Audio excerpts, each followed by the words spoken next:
Bienvenue dans l'histoire du jour. L'histoire que je vais vous expliquer aujourd'hui, que vous aurez l'habitude d'écouter parce qu'il y a plusieurs histoires que l'initié en tant que tradipraticien doit vous enseigner, vous expliquer pour que vous preniez conscience, doit se répéter dans mes pages. Donc, toujours vous abonner. Cette histoire parle de quoi? Une maman qui a été bien entretenue par ses 3 enfants. Un garçon, 2 filles. Bien entretenue, bien nourrie, bien entretenue, étant contente, tellement fière de ses enfants. En mourant, dit mes enfants, joignent tous ces 3 enfants à terre, dit mes enfants, si vous arrivez, j'ai un tradipraticien un jour, si vous dit comme moi, il faut faire des rituels de tradition sur moi, il faut l'insulter. Parce que s'il est un faux tradipraticien, parce que moi, vous m'avez regardé, vous avez tout fait sur moi, étant vivant, que je ne vous demanderai plus à jamais rien. Cette histoire est importante. Et les histoires que je vais vous conter sont souvent très importantes. Parce que l'initié que je suis, nous vivons les vraies histoires de la vie. Pas les histoires de racontage inutiles. Donc, scochez-vous. Cette histoire de cette maman, bien élevée, bien entretenue par ses enfants. Quand cette maman a dit ça, les enfants ont pris en considération la parole de leur mère.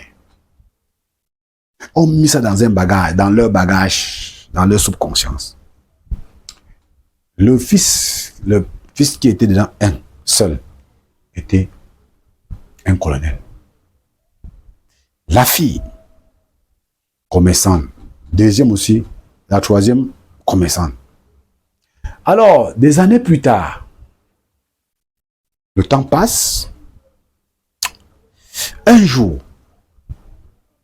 l'enfant de la deuxième, qui veut dire le garçon est devant, la deuxième fille, sa fille tombe malade.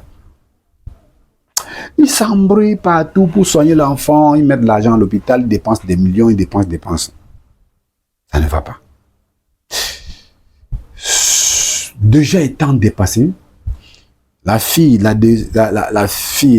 deuxième enfant de cette maman qui est fille, et la troisième, qui était son successeur, viennent chez moi me rencontrer pour faire la voyance et regarder qu'est-ce qui ne va pas sur leur enfant. L'initié que je suis me concentre, interpelle les ancêtres, qu'est-ce qui ne va pas, interpelle la nature, qu'est-ce qui ne va pas sur votre enfant. Cette maman qui avait dit aucun rituel quand je vais mourir, directement, suis-je dit qu'on n'a pas fait de rituels sur elle. Comme les Bamilekins ont l'habitude de retirer les crânes pour faire des rituels dessus, dit qu'on n'a pas retiré son crâne ni fait des rituels. C'est elle qui est en train de sanctionner, de menacer, de rendre l'enfant malade. Pour exiger qu'on enlève son crâne et fait des rituels dessus. Moi, je l'ai dit, c'est la grand-mère de cet enfant qu'on a abandonné son crâne sans retirer qui est le problème. Aller retirer le crâne, faire des rituels, l'enfant doit guérir. Ils attendent que je dise encore autre chose. Je dis que non, regardez s'il y a des sorciers. Je dis que non. C'est tout ce qu'on a dit. Je ne suis plus moi dessus. Ils partent là-bas. Non, il faut contrôler, monsieur. Vous savez que... Je dis que... Allez enlever. Ne me dérangez plus. N'est-ce pas? Je peux dire qu'ils étaient au moins respectueux. Ils ne m'ont rien dit. Ils ne m'ont pas insulté. Ils sont partis. Ils disent que c'est un faux travail des praticiens. C'est un fou voyant. Parti. Et ils partent maintenant. Ils arrivent. Encore. Cet enfant tourne jusqu'à l'hôpital, fin de compte, l'enfant meurt. Ils ont même travaillé sur les enfants, ils ont tout fait, l'enfant meurt. 2 ans plus tard, même scénario, maintenant ça attrape l'enfant de la troisième fille, de la troisième enfant, qui est la fille, qui est son successeur. Les mêmes 2 personnes, ils ont souffert, dépensé les millions, tout à l'hôpital, ça n'a rien donné. Ils étaient à plus de 3 millions, c'est selon ce qu'ils m'ont dit bien après. Ils arrivent encore chez moi. Docteur, on a un enfant malade. Je ne les remarque pas, je ne les connais même pas. Je regarde encore l'enfant, si allait voir sa grand-mère, le train de sa grand-mère en train de déranger, aller retirer le train de sa grand-mère, ça va aller. Ils sont en train d'insister encore, non, regarde la sorcière, je dis que c'est la grand-mère là, elle fait ce que j'ai dit. La grande sœur, la première, la grande sœur, la deuxième qui était, son enfant était mort, c'est là, elle a dit, ah, pardon. Sa sœur dit que, la dernière dit que quoi, je pars, et oui, toi tu veux que mon enfant meure comme ta part. Voilà où les problèmes ont commencé. Je le regarde, je dis, oh, c'est quoi encore? Tu veux que mon enfant meure comme ta part? Jamais de man. Mon enfant ne peut pas mourir. Jamais. Ah, les problèmes commencent, je lui dis, qu'est-ce qui se passe? C'est là où la dernière me dit, comme tu vois là, on était venu sur toi, ça fait 2 ans. L'enfant de ma grand-sœur était malade, on est arrivé ici. Tu as dit que c'est la grand-mère de l'enfant qu'on parle de tirer son crâne. Ça fait plus de 25 ans qu'elle est morte, on n'a pas retiré son crâne pour faire des rituels dessus. Tu as dit qu'on parle de tirer, si on ne retire pas, l'enfant doit mourir. On a été têtu, on n'a pas fait, l'enfant est mort. Voilà encore ma part qui arrive, tu dis la même chose. Et ce qui est surprenant est que on te demande si c'est la sorcière, tu dis non. On veut parler autre chose que parler d'avoir fait ça, d'abord avant de revenir. Donc tu nous chasses. Mais ça veut dire que vous laissez là où il y a l'argent sans prendre pour nous dire d'aller faire la tradition. J'ai compris que non, c'est une réalité. Ma grand-sœur est en train de refuser. Sa grand-sœur dit que sors pas. La mère avait dit qu'on ne sort pas ça. Si tu touches ça, ça te tue, ça te regarde. Elle dit que je vais enlever, même si ça me tue. Voilà le problème. C'est là où on m'explique que 2 ans avant, ils étaient chez moi. Que j'ai maintenant compris. Ah, ok. Celle-là dit qu'on fait comment pour le faire. Elle dit que, hein, je vais aller dire au colonel. Tu vas tenter comme ça. Le colonel, tu vas sentir. Que, hey, le colonel, c'est le colonel qui n'est pas colonisé, que le colonel, c'est pour moi. Bon. Une digne fille d'une égale, très dure de comportement, elle a bavardé comme ça. Fin de compte, je lui ai dit tout ce qu'il fallait faire pour résoudre le problème. Elle a décidé d'aller enlever et imposer que c'est moi qui aille le faire. Elle me pose maintenant la question. Non, elle a fait comme ça, elle a dit on est parti. Je lui ai expliqué quand même que je vais vous expliquer aussi ce qui se passe. On est parti. Quand on est parti faire ces rituels, retirer la tête de cette maman pour faire les rituels, le même jour, l'enfant qui était à l'agonie à l'hôpital général est sorti du coma. Surprise. Rentré. En ce temps, le téléphone venait de sortir. Hein. C'était des trucs que c'était pas n'importe qui touchait le téléphone. L'appel, on dit que l'enfant est sorti dans le coma. On est rentré. Surpris, l'enfant guérit. Plusieurs jours, les jours plus tard. Le colonel se lève à E3 maintenant pour venir dire que mais qu'est-ce qui se passe, docteur? Pourquoi? Notre maman est méchante comme ça. Elle nous avait dit, nous tous si, en 3, pourquoi elle est méchante comme ça? J'ai ri. J'ai dit, arrêtez l'ignorance. Elle n'était pas méchante. Elle était ignorante. Elle avait mangé jusqu'à croire qu'elle est arrivée.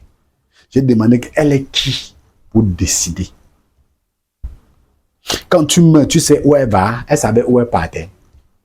Nos ancêtres ont préétabli les lois. Mettre sur terre. Quand tu es né, tu es arrivé chez quelqu'un. Si on mange que l'on comme tu manges. Si on mange que quoi, tu manges. Si on dort chez lui à terre, tu dors à terre. Tu dictes les lois. Quand tu es né. Donc c'est quand elle va mourir là, arriver devant les ancêtres. Elle va dicter sa loi. Elle est qui? Bon, on vous avez dit que quand quelqu'un meurt, pas au paradis ou en enfer. Donc, quand on meurt, on part rencontrer nos ancêtres. C'est les ancêtres qui dictent les lois à toi, selon ce qu'ils veulent. Voilà pourquoi la maman qui a décidé, sans réfléchir sur terre, arriver sur terre, sous terre, a rencontré une vraie réalité.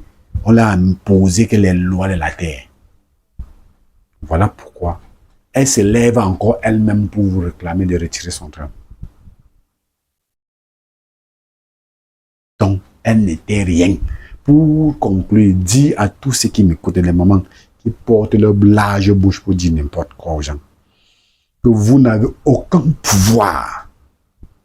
Les parents, vous n'avez aucun pouvoir de dire moi, j'ai décidé ceci. Après ma mort, je raye telle tradition que vous avez fait l'église. Si vous voulez aller prier 10 000 ans à l'église, danser, dormir à l'église, vous n'avez aucun pouvoir. Ne détruisez plus vos progénitures, vous, les accoucheurs tueurs là. Le déracinement que vous êtes à l'intérieur est la cause de l'instabilité, de la souffrance, de la mort, de la pauvreté de vos progénitures. Si cette histoire vous a intéressé, partagez au maximum, abonnez-vous. Ne laissez plus que d'autres meurent ou d'autres s'appauvrissent comme celle de ces familles que je venais de vous citer. S'ils n'avaient pas la chance d'avoir un initié comme moi, qui les avait dit la vérité, ceux-là, leur famille devait mourir au fur et à mesure, leurs progénitures, leurs enfants devaient mourir au fur et à mesure à cause de cette tradition. Soyez sages, faites gaffe, retournez à la source, puisez. Parce que j'ai écrit des livres pour vous dire que apprenez tout ça pour ne plus tomber dans les pièges. Alors, il y a même cette vraie Bible africaine que je vais vous montrer, qui vous permet d'expliquer, j'explique à l'intérieur comment l'esprit fonctionne après la mort. Quelles sont les différentes ordres? Comment on prie? Comment la pensée de la vie a été faite par nos ancêtres? C'est dedans. Ça, c'est le livre écrit. Vraie Bible africaine, puissant. Alors, mes dignes filles et fils, j'ai fait mon travail. Si vous écoutez, vous dites, ah, tant pis. Le jour que ça va vous prendre, vous allez penser à moi, mais évitez de détruire, nous détruire. Détruire vos frères, détruire vos sœurs. Parce que si vous partagez, plusieurs personnes vont prendre le fait et fin de compte, ils ne vont pas tomber dans les pièges de cette famille. À bon entendeur. Salut.